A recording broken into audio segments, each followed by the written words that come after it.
Cet ennemi, Satan donc, cet ennemi qui veut toujours être notre guide adoré. Il veut toujours être notre guide adoré. C'est ça son problème. Il veut qu'il soit devant nous. Et nous lui disons, va derrière. Notre combat spirituel est fondé, entre autres, sur cette écriture. Soumettez-vous donc à Dieu. Résistez au diable et il fuira loin de vous.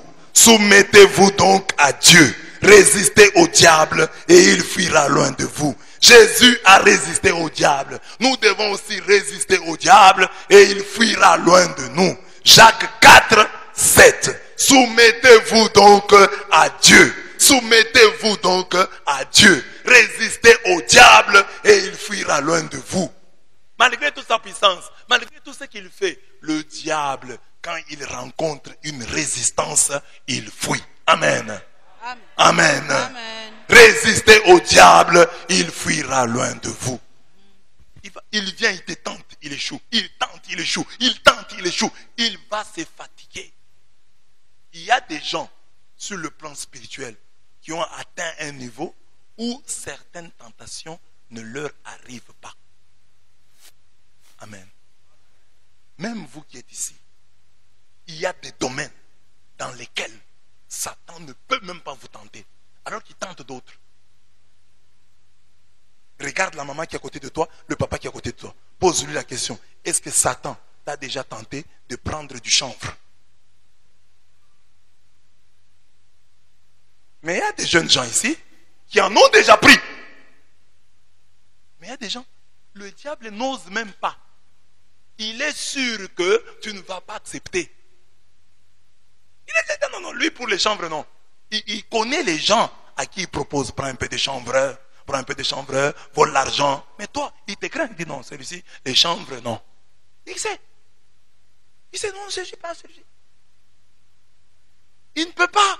Il te connaît, il dit non, lui, les chanvres, non. Oh, ça peut être le fruit de l'éducation, de la formation que tu as reçue. Tes parents, en te donnant une certaine formation, ont créé en toi une certaine résistance qui effraie le diable. Le diable te craint. Il y a des choses que tu ne peux pas faire. Je le disais encore ici ce matin. Il y a des gens qui vont dans des églises, qui vont profaner l'église. Quelqu'un qui entre comme ça à l'église, il profane l'église. Il casse la statue de la Vierge Marie. Toi, le diable peut te tenter là-bas. Hein, le diable peut te tenter. Il ne peut même pas. Il dit non. Mais il y a des gens qui ont été tentés, qui ont cassé la statue de la Vierge Marie, qui ont cassé la croix de Jésus.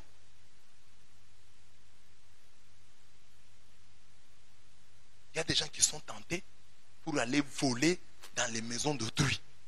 Je ne sais pas si cette tentation t'est déjà arrivée. Oh, va voler. Prends cette arme et va là-bas, prends les biens de cet homme-là et tue-le. Le diable, non, il ne peut pas. Il te laisse, tu es tranquille. Tu as d'autres tentations. Et aujourd'hui, Dieu vient te dire que si dans les autres tentations aussi, si dans les autres tentations, puisque dans les premières là, nous ne savons pas d'où nous est venue la résistance. J'ai dit, c'est peut-être de notre éducation, du milieu dans lequel nous avons grandi. Parce qu'il y a des gens de notre âge, compte tenu de l'éducation, compte tenu des milieux dans lesquels ils ont grandi, ils sont capables de faire certaines choses, de produire certains exploits que nous ne pouvons pas produire.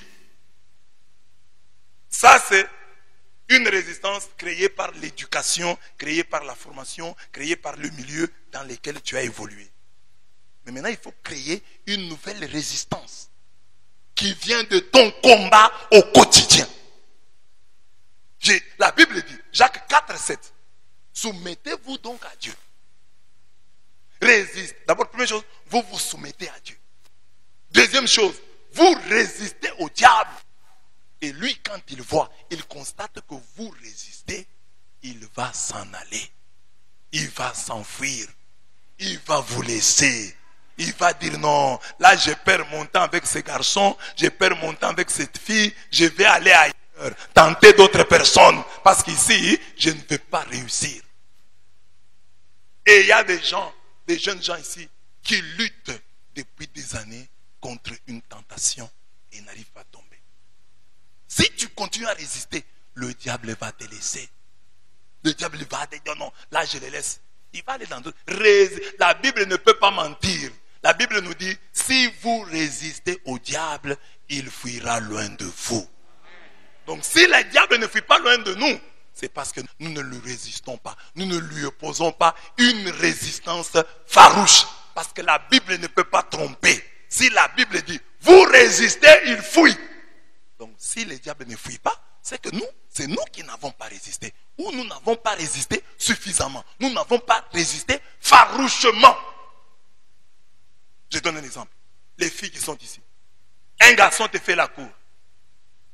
Toi, tu es déjà fiancé. Je t'aime, je voudrais. Première fois, tu réponds bien, non? N'est-ce pas?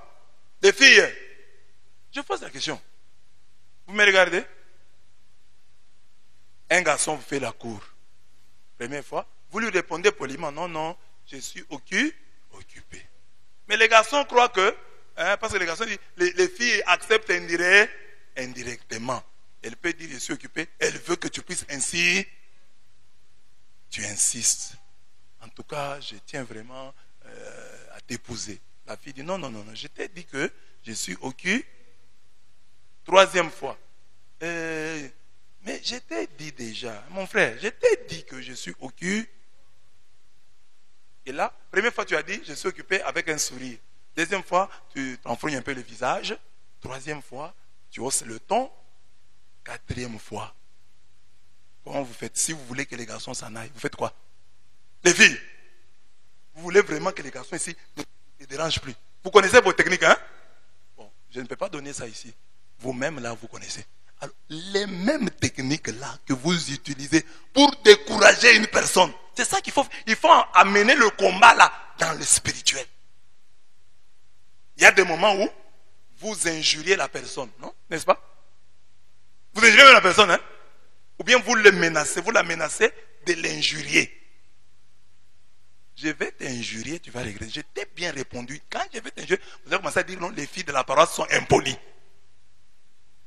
Si vous voyez que ça ne fonctionne pas, vous lui dites, si ce sont des invités, je vais aller dire à M. l'abbé. Hébreux 12, 4. La Bible peut dire, car dans votre combat contre le péché, vous n'avez pas encore dû lutter jusqu'à la mort. Non, j'ai lutté. Tu n'as pas encore lutté. Parce que la Bible dit, résistez au diable, il fuira loin de vous. Résistez au diable, il fuira loin de vous. Résistez au diable, il fuira loin de vous. Quand vous résistez au diable, vous pouvez même voyager. Vous pouvez même quitter un endroit. Pour que je ne puisse pas tomber, je quitte cet endroit. Je voyage. Résistez au diable, il fuira loin de vous. Va de rétro Satan. Résistez au diable, il fuira loin de vous. Donc, on peut mettre tous les moyens. Un garçon qui est ici qui dit non, moi j'ai tel péché, j'ai commis l'adultère. Moi j'ai fait ceci. Mais le curé était là, je pouvais me confesser auprès de mon curé qui me suit, qui peut me suivre. J'ai fui. Je suis allé chez l'autre prêtre là, je me suis confessé. Maintenant, je prends la décision. Si je commets encore si je fais encore la masturbation, je vais aller me confesser chez les curés. Ô prêtre de Dieu, je me suis masturbé. Et je vais revenir là-bas. Et pendant le temps où tu as confessé la masturbation et où tu rentres chez le prêtre pour lui confesser cela, mais ça va t'aider. Tu vas quand même tenir. Tu vas quand même tenir. Même la honte là. Parce que moi j'ai dit aux gens que tous les moyens sont bons quand il s'agit de combattre le péché. Même si tu ne pêches pas par honte, c'est déjà beaucoup. Même si tu ne pêches pas par peur, c'est déjà quelque chose. Plutôt que de pécher par conviction. C'est vrai que quand tu pêches par peur, par honte, bon, tu dois être humble. Mais quand même tu n'as pas péché. Quand même tu n'as pas péché. Même si c'est pas simple honte. Alors si tu as la honte, tu dis, ah, moi, rentrer encore chez les curés. Donc la confession est un moyen de combat spirituel que l'Église met à ta disposition. Mais nous avons détourné ce moyen-là de son vrai sens. C'était un moyen pour le combat spirituel. Ça veut dire quoi? Je viens, toi tu es mon curé, au prêtre de Dieu, j'ai volé la viande chez nous. Le prêtre te connaît. Ah, mon fils, tu as volé la viande? Oui. Tu as cette habitude? Oui, oui, ça m'arrive souvent. Ne va plus voler la viande, mais fais à cela. Et si tu pêches, reviens encore ici. Tu vas à la maison, tu vois la viande. Tu te souviens que si tu voles, tu es obligé de rentrer chez ton curé et lui dire, j'ai encore volé la viande. Cette honte-là peut t'aider à tenir 1 semaine, 2 semaines, 3 semaines. Et tu peux tomber encore. Mais les autres ne comprennent pas. Quand ils tombent encore, ils disent, oh, je ne veux plus aller chez le curé. Parce que tu n'as pas compris que c'est un moyen pour résister. C'est une manière de résister à Satan. Parce que quand tu pêches et que tu ne te confesses pas, tu es en train de conclure une alliance avec Satan. Tu dis à Satan, Satan, je te cache, cache-moi. Mais quand tu confesses, c'est comme tu es parti voler avec quelqu'un et tu te dénonces. Mais tu lui crées des problèmes. Il ne va plus prochainement coopérer avec toi. Il ne va plus t'appeler, allons voler. Il dit non, celui-là, il aime beaucoup parler, vous volez comme ça, il ne sait pas garder les secrets. Mais le diable te connaît. Il dit, celui-ci, il garde les secrets. Hein? Peut pécher avec lui, peut pécher avec elle. Elle ne dira pas un mot. Elle n'ira pas se confesser. Résistez au diable et il fuira loin de vous. Parmi les moyens que Dieu met à ta disposition, c'est la confession. Bien utilisée. Le bon usage de la confession. La confession auprès de mon prêtre. Pour que cela m'aide. Je ne vais pas aller me confesser auprès d'un prêtre qui ne me connaît pas. Ça peut avoir des occasions, hein? Quand on est nombreux, on a appelé beaucoup de confesseurs. Mais il ne faut pas que tu fouilles. Il faut que tu ailles chez l'autre là parce que, oui, il y a beaucoup de pénitents et nous tous n'allons pas être chez les curés. Donc ton option, par exemple, demain samedi, mais cela, je vais me confesser. Je n'ai pas honte. C'est comme ça que je suis. Que Dieu me pardonne. C'est un moyen pour le combat spirituel. Et j'ai dit, il y a beaucoup d'autres moyens. Comme je dis là, la maman qui tombe dans le péché des insultes. Elle insulte les enfants. Parle à tes enfants et dis-leur, à partir d'aujourd'hui, je ne vais plus vous insulter.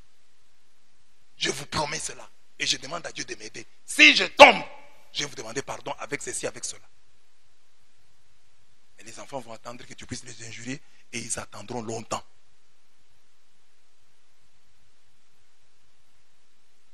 Amen.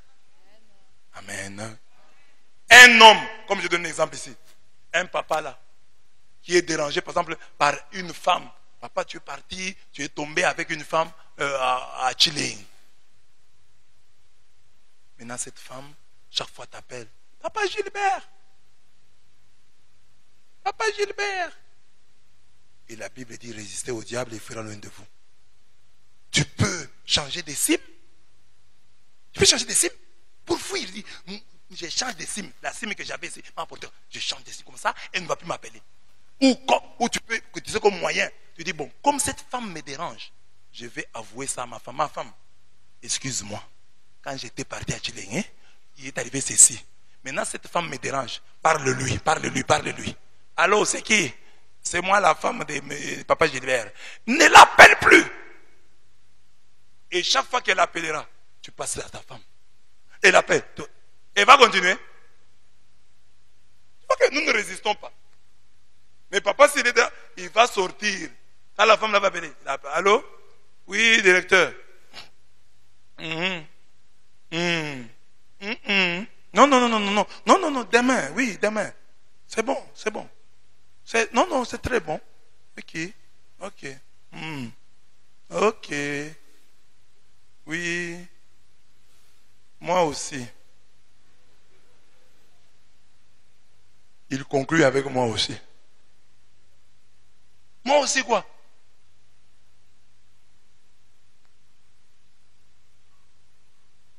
résistez au diable, il fuira loin de vous.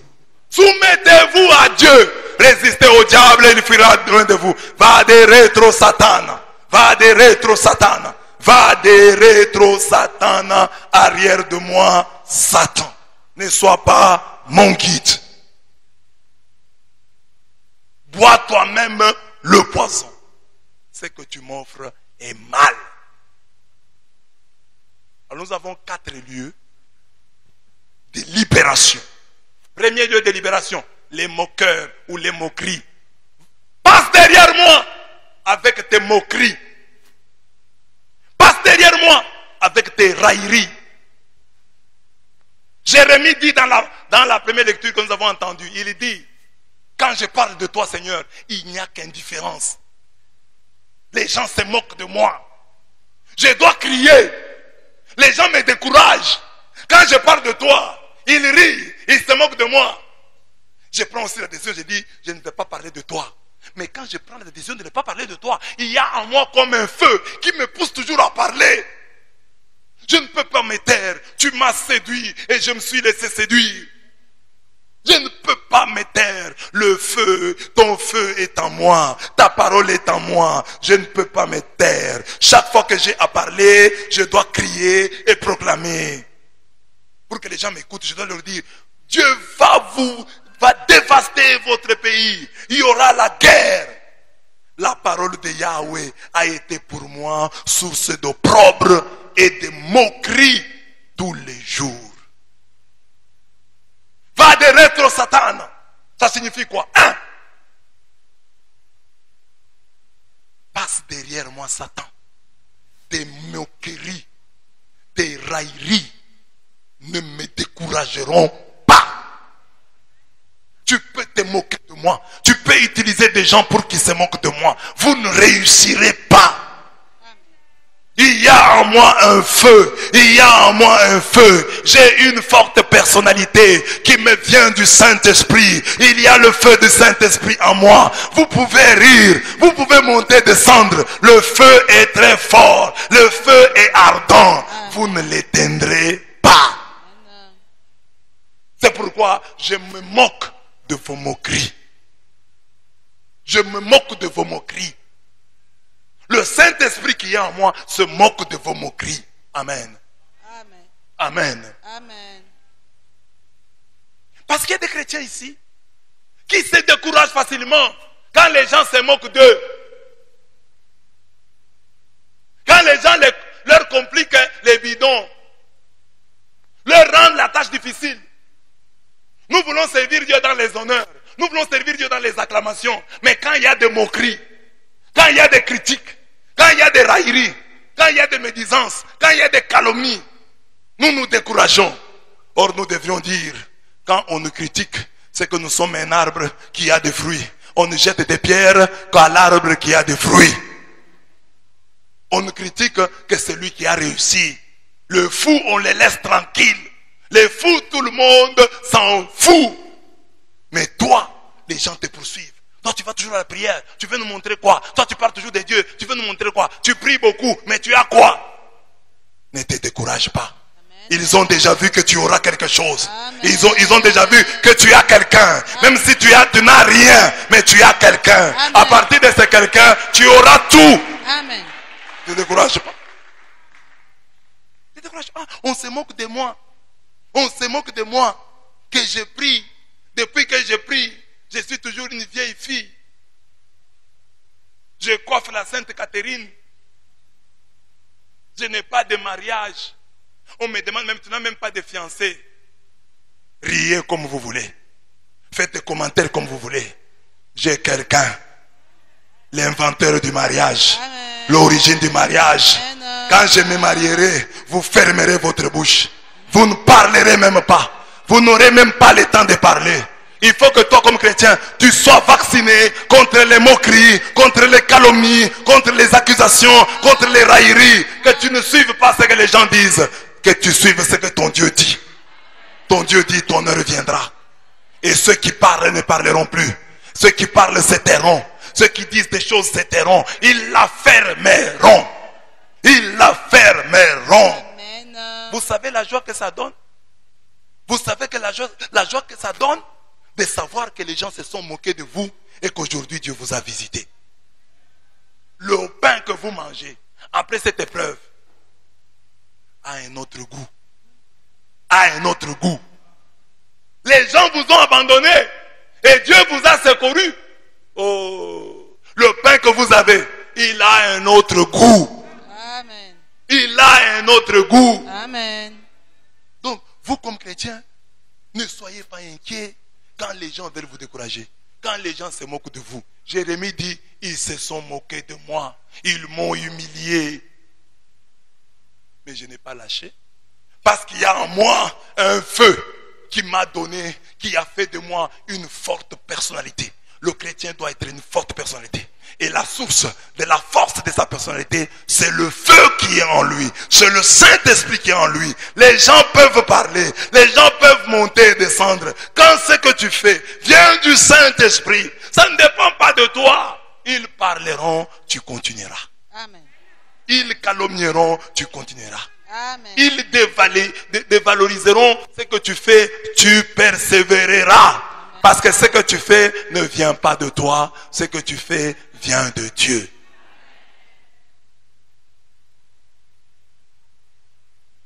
Vous pouvez prendre un exemple sur notre personne. Depuis des années, nous faisons ce travail toujours comme ça. 24 ans. 24 ans. L'année prochaine, 25 ans. 24 ans. Dans les critiques, dans les calomnies, dans les accusations. Nous n'avons pas lâché. Dans les abandons. À combien d'endroits nous avons été et des chrétiens nous ont fui. Les chrétiens ont cessé de nous suivre. Parmi vous ici, il y a des gens qui avaient fui et qui sont rentrés. Mais vous partez, vous rentrez, vous nous trouvez toujours comme nous étions. Ce n'est pas que nous le voulons. Ce n'est pas que ça vient de nous. Il y a un feu en nous que nous ne savons pas maîtriser, que nous ne savons pas contrôler, qui nous pousse à faire ces choses. Car dans une situation normale, nous ne ferions pas ça. Nous ne ferions pas ça. Et puis je te dis, quand les hommes te critiquent, sache que Dieu est de ton côté.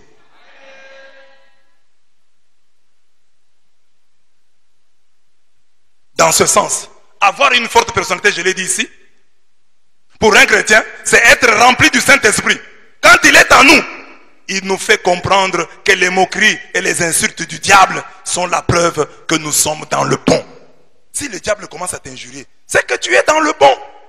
Amen. Jésus dit, malheur lorsque tous les hommes diront du bien de vous. C'est de cette manière en effet que leur père traitait les faux prophètes. Luc 6, 26. C'est impossible que tout le monde puisse dire du bien de vous. Comme je suis dans cette église. Si tout le monde, vous tous vous dites du bien de moi, c'est que je suis un faux prophète. Je souffle sur le chaud, je souffle sur le froid. Ce n'est pas normal. Je veux plaire à tout le monde et même à mon père. C'est impossible. On ne peut pas plaire à tout le monde et à son père. On peut plaire à son père ou plaire à tout le monde. Mais plaire à tout le monde et à son père, c'est impossible. Comme ici dans cette église. Je prêche la parole. J'ai des enseignements où j'attaque les deuxièmes bureaux. S'il y a une femme ici qui est deuxième bureau, elle va m'aimer? Non. Elle ne va pas m'aimer. Mais moi, je dois dire la vérité. Je prêche sur la valeur de la virginité. J'ai dit, la virginité est une valeur. Toutes les filles là qui ne sont plus vierges, elles sont contentes? Non. Elles aiment ça? D'ailleurs, elles ont commencé à dire, il a repris encore. Amen.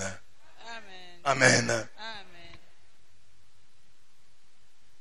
Je prêche contre les sorciers. Je prêche contre les occultistes. S'ils sont ici, seront contents? Non. Je prêche contre la Rose-Croix. Je prêche contre la franc-maçonnerie. S'il y a des francs-maçons ici, seront contents? Non. Ils deviennent ipso facto mes ennemis.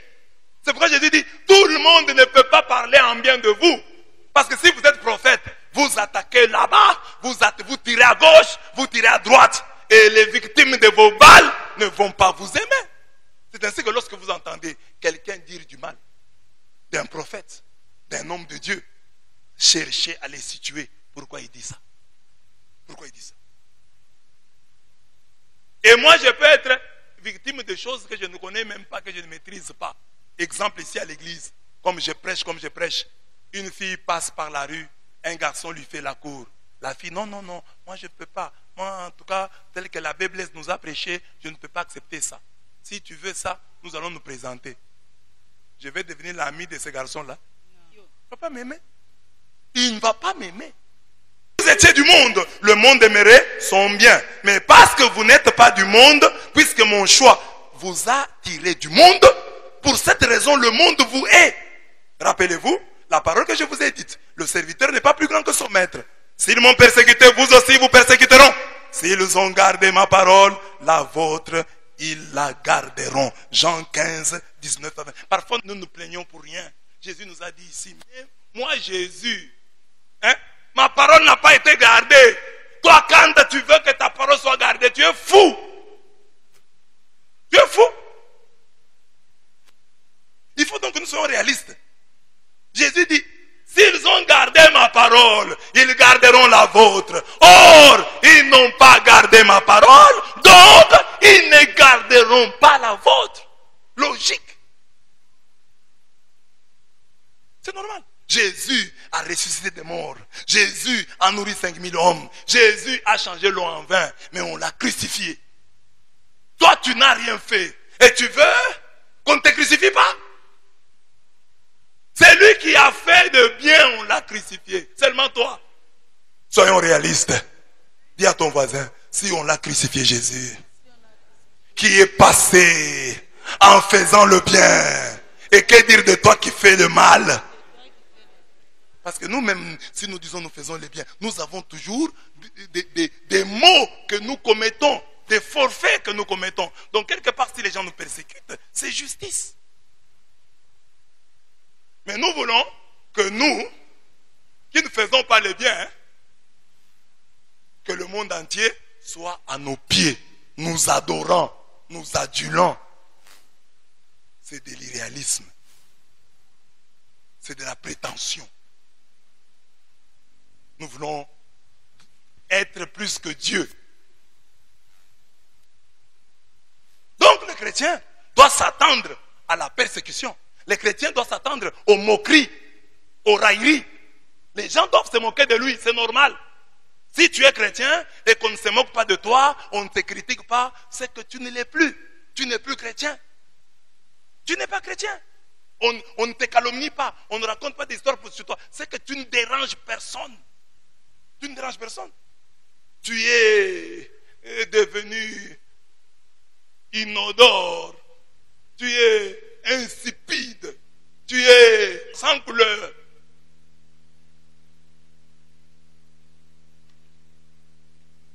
Heureux si vous êtes outragés pour le nom du Christ, car l'Esprit de gloire, l'Esprit de Dieu repose sur vous, que nul de vous n'ait à souffrir comme meurtrier, ou voleur, ou malfaiteur, ou comme délateur.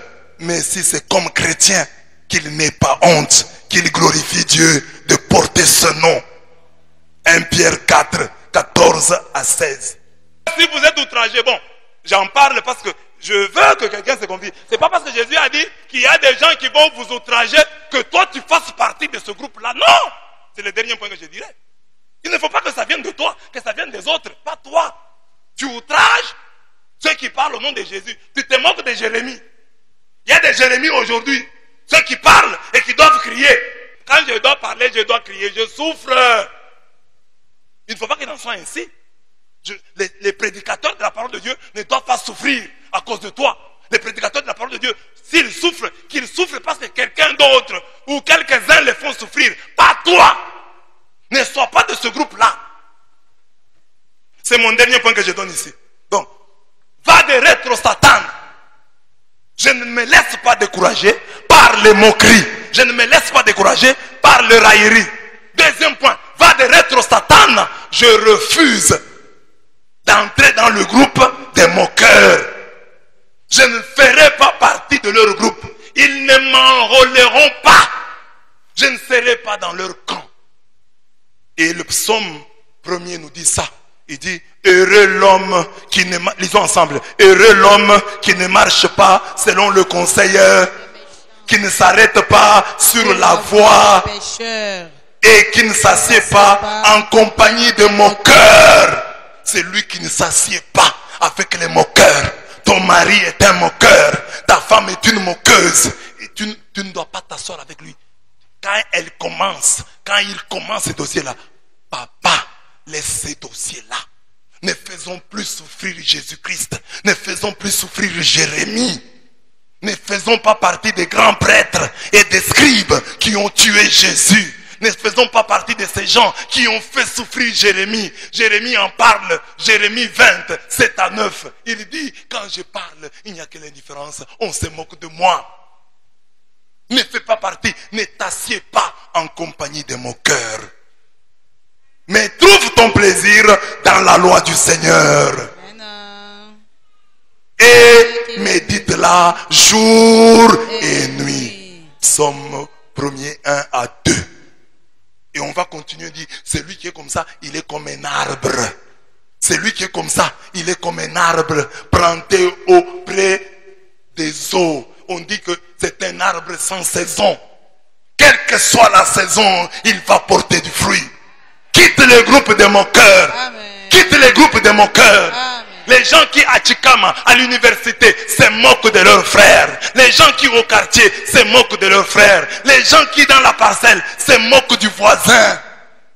Quitte ce camp-là. Tu as quelqu'un quand il te voit. Oh, Pierre, tu étais parti, tu as raté. Tu sais ce qui s'est passé dans la parcelle. Notre maman là a encore fait ceci.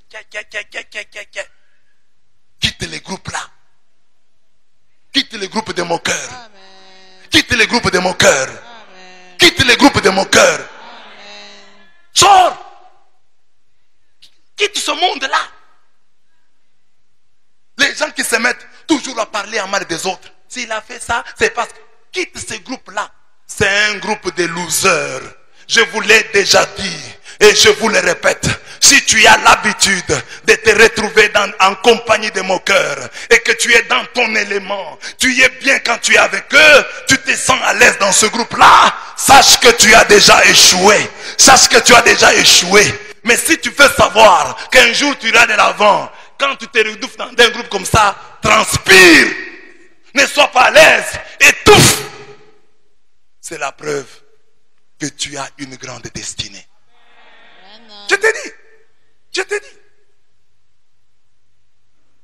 Heureux l'homme qui ne marche pas selon le conseil des méchants, qui ne s'assied pas en compagnie des moqueurs. Les moqueurs là, ça peut être tes parents, hein. Il y a des parents moqueurs. Tu rentres comme ça, maman commence à te dire, ma fille, quand tu étais partie là, tu sais ce que la voisine a fait? Aujourd'hui, elle était comme ça. Non, ça c'est pas une bonne famille.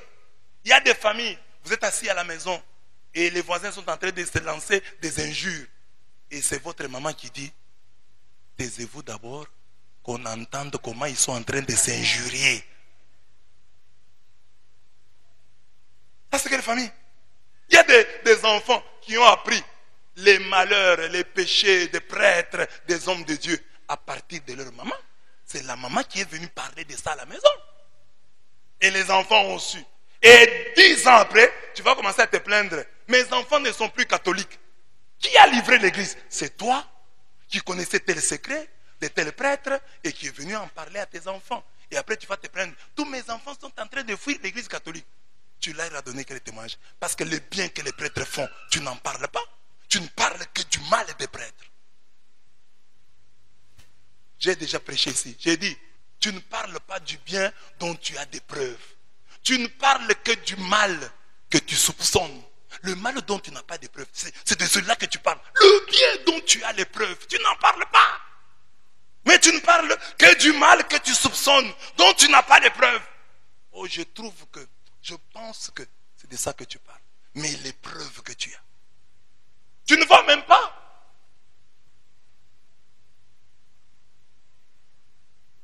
Ne découragez pas Jérémie. Mon cœur, ne découragez pas Jérémie. Dites cela à votre voisin. Mon cœur, ne décourage pas Jérémie. Mon cœur ne décourage pas Jérémie. Mon cœur ne décourage pas Jérémie. Mon cœur ne tue pas Jésus-Christ.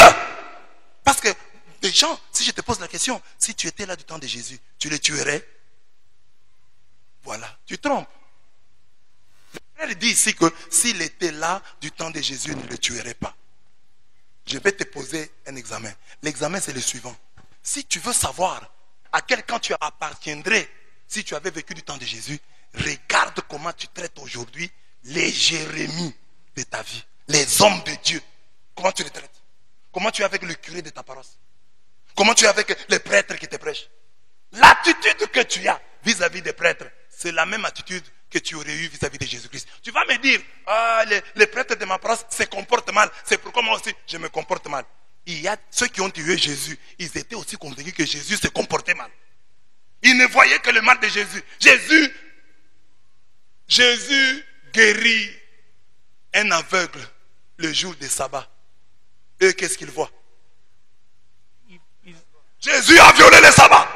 Ils ne disent pas, Jésus a guéri un malade. Jésus a violé le sabbat. Il doit mourir. Mais tout en violant le sabbat, il a guéri un malade. Ça, il ne voit pas.